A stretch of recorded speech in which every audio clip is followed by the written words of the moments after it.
It's time once again for Weather Geeks. This is the Mahoning and Shenango Valley's most in-depth weather forecast video, and as promised, today was lousy with a capital L. After reaching the 70s yesterday, and we had a fine start to the work week on Monday today, the weather was kind of insulting, disrespectful, if you will. The wind, combined with the rain, combined with the temperatures, no fun at all. And today is tax day. It's the 15th day of April, so we're halfway through the month. Thought I'd check in on where we are nationally in terms of our temperatures so far in April. Across the Great Lakes and parts of the Northeast, it's been a cooler than average month so far, and in our area, we're about 2.5 degrees behind the average. But that number is going to change during the second half of the month. I think the second half of April will be distinctly different than the first half in our part of the country. That will be good news for those of us who have not been a fan of April so far. Let's check in on the year to date. We're 3.5 months into 2025, and it's been a cooler than average year so far in the northern Rockies, parts of the northern plains, pretty close to average around our area, maybe a little bit below average. We had a warm March, of course, but January and February, anything but warm, and April so far has been rather chilly compared to the average. You may have noticed some Graupel out there today. I did a school visit in Struthers today, kindergartners, and some smart kids. They talked about Graupel before I came, and so they were prepared for me talking about Graupel today. Graupel is basically kind of a soft hail. It's somewhere in between rain and hail and snow. It's not quite any of those things. Basically, Graupel forms on a day like today when you have a lot of cold air aloft. Snow up at the cloud level starts falling.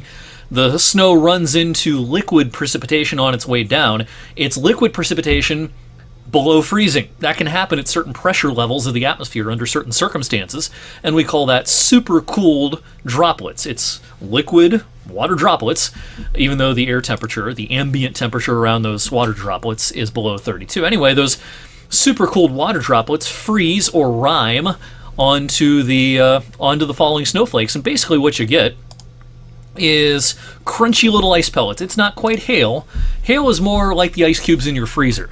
When it comes to Graupel, you can crush this pretty easily. I like to liken it its consistency or its texture to Dippin' Dots.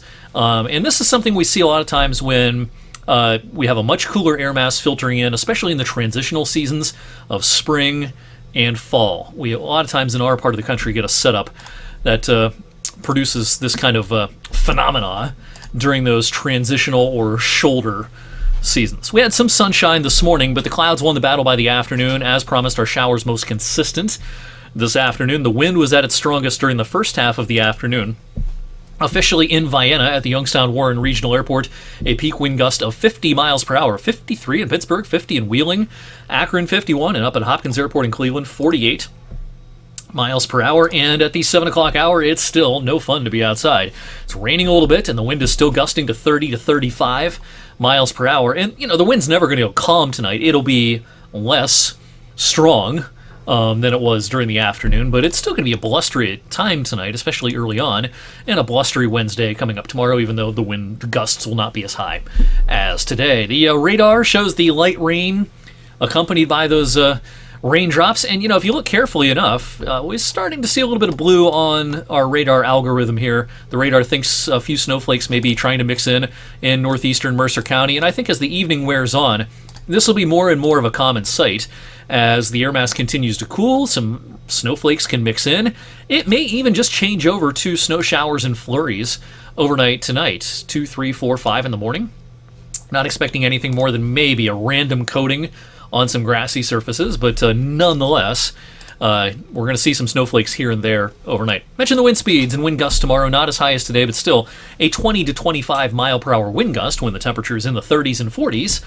Will still make for a pretty raw day, and clouds will win the battle for much of the morning and the midday before not only will the wind speeds decrease, but the clouds will decrease towards late afternoon and into the evening. So the day should end with plentiful sunshine, but it's going to be ineffective sunshine. We've got a high of 46 in our forecast for tomorrow, and I dare say that will be the last time we'll see a high in the 40s until probably sometime next fall, sometime in October, more than likely.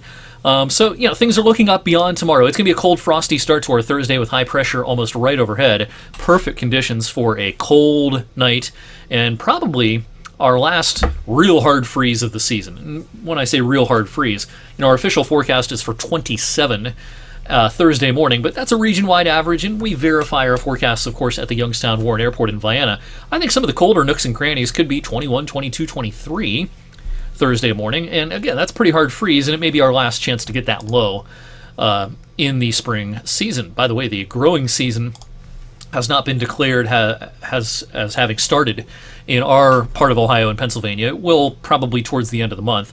The growing season has officially begun once you get down into central and southern Ohio. That's why last week I think I showed you some frost advisories and freeze warnings down there. They won't issue those products for our area until, for all intents and purposes, the growing season has been declared to have begun. All right, high pressure then retreats by Thursday night. Clouds roll in. Maybe there's a shower along our warm front Friday morning, but we've pretty much removed any chances of precipitation Friday afternoon.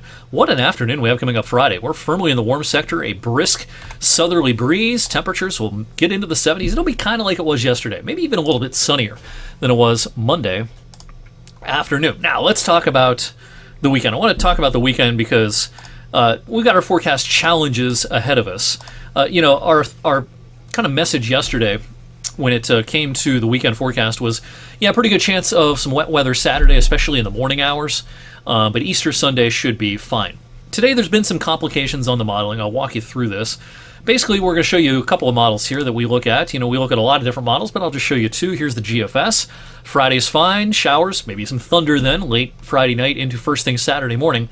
Now, the idea yesterday was that this front would be a kind of more of a clean sweep during the second half of Saturday and especially Saturday night. In other words, it would sink pretty far to the south, giving us some dry weather for Easter Sunday. The idea on the modeling today is that the front's going to hang up, low pressure forms along it, and keeps that front in the vicinity into Easter Sunday. Taken literally, the GFS would suggest pretty cloudy Easter Sunday and maybe some showers around. So that's the GFS. What about the European model? Let's show you that. Its general sequence fairly similar. Showers and thunderstorms late Friday night, first thing Saturday morning, maybe some lingering showers during the daylight hours, maybe even a rumble of thunder in the afternoon. And with this front kind of hanging up, taken literally, this model would suggest maybe some showers lingering into parts of our Easter Sunday. Now, depending on where the front hangs up, it may turn pretty warm Easter Sunday. Our forecast for right now is 59 on Easter Sunday, but taken literally, if the European model is exactly right, which is unlikely, but just for argument's sake, say it is, the warm front's probably just to our north on Sunday. We might get to 70 on Sunday. We don't necessarily buy that solution just yet, but as you can see, the forecast is a little bit in flux for the weekend. Just a little example of what we look at when making our forecast. We look at a lot of different models and a lot of information, but for simplicity's sake, just showed you the GFS and the European, two of our major medium range models. And both of them would suggest that our previous thinking of Sunday being a pretty nice day may be in a little bit of trouble. We've inserted a small chance of a shower into our official Easter Sunday forecast, and that forecast may continue evolving over the next couple of days. So stay tuned on that. Thank you for watching Weather for Weather Geeks on this Tuesday evening, and I will see you right back here on Wednesday.